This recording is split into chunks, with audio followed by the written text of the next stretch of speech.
We will create an automated cloud flow. You can name it that best suits you. We need to choose a trigger when a file is created. Properties only SharePoint because currently we are using SharePoint. So this is the best trigger that we have to use.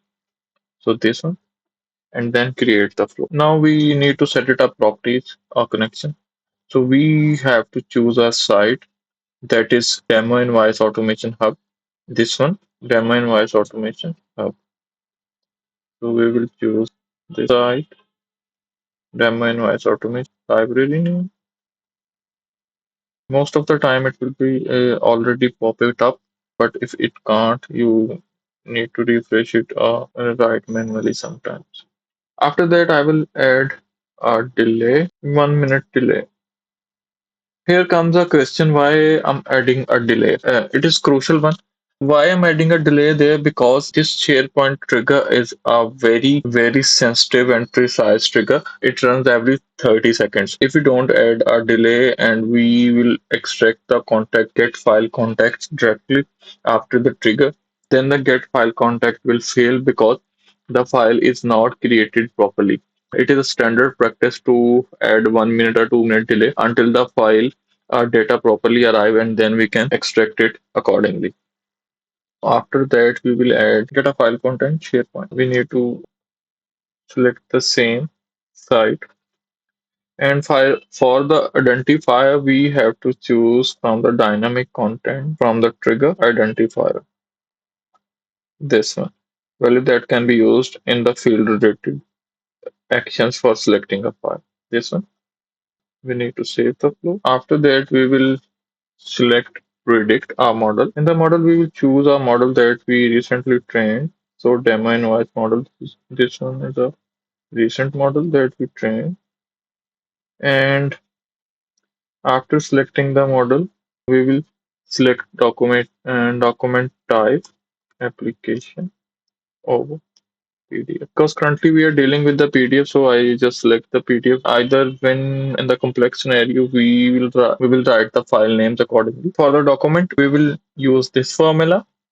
Output get a file content body. I will provide all of the formulas, link, and the complete file within the description, so you can use formulas from them. After the predict, we need to add the Parse JSON step. It is the crucial one. For the content, we will use this formula. Output predict body. We need a prediction body output. We will add this formula in the fx part. And for the schema, we will use a sample payload.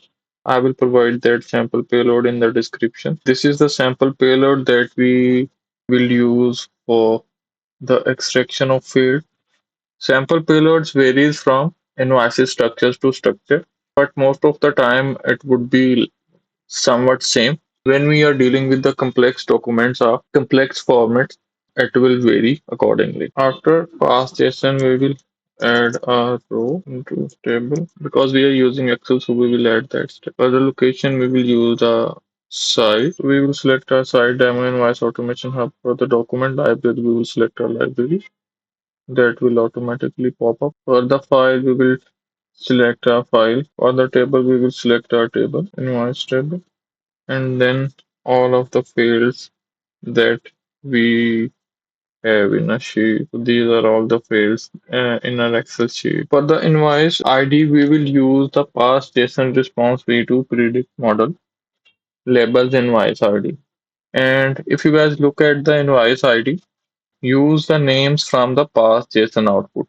So I will provide all of these formulas in the description, but you have to understand one thing, always use the names from the past JSON output instead of your Excel sheet. So otherwise it will be not matching the context and it will throw an error. All the formulas are same, just we need to change a context a bit. This one for the invoice date, this one for the vendor name, for shipping address, I will use this formula for the purchase order. All the formulas are same. I was just changing the name of the field and it will work fine. Here is one important distinction between the items. When we have to extract any items from any of the invoices, we have to understand one thing that the items are live deeper. So what does it mean? Invoices items are not on the upper layer. The data lives deeper. For the current project, I'm just using the first description or first item. But if we need to extract all the items accordingly, we will have a different approach and it will work differently. But I will not go to that detail because it is a bit complex and deeper from the beginner perspective. We will just extract a first item. So this is the formula of it. This formula for amount due. This is the formula for invoice subtotal. After that, we will add a final step, send an email V2. Why I'm choosing the V2 instead of V3? Because it is simpler and it don't have any complexity and it work every time. For the subject and body, you can choose anything. I was just choosing invoice automate. That's it for now. We will save the flow. Now our flow is successfully saved. Now we will need to test our flow whether or not it is working fine. So we will click the test. We will go for manual test. Then we will proceed with the test. For the trigger to run, we will proceed with the our SharePoint site. Go to invoice automation upload, invoice uploads, and then we will upload some invoices.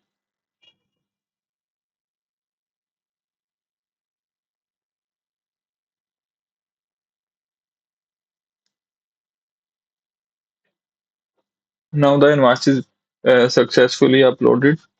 We will wait a bit whether or not our flow work fine. It will take a bit to trigger. Our flow ran successfully. So now we will get a sheet. So it is successfully adds everything you have seen. Invoice ID, invoice date, shipping address, purchase order, items, amount due, and everything. So everything is working fine. Now we check the email. So we already received an email. The invoice processed successfully. In this way, you can create a simple automation, extract a data by using the AI builder. That's it for this video. Hope you guys like this video. If you feel that this video is good, please subscribe to my channel and support to my channel. I have to be very clear that this video is a beginner friendly. If you guys want a separate advanced version of it, including the duplicate detection, error handling, as well as multiple file handling and multiple file format, please let me know in the comment box. Also, if you guys have any issues, you can reach me out with email, as well as if you have any specific question, you can reach me out on other platform. Thank you very much for watching.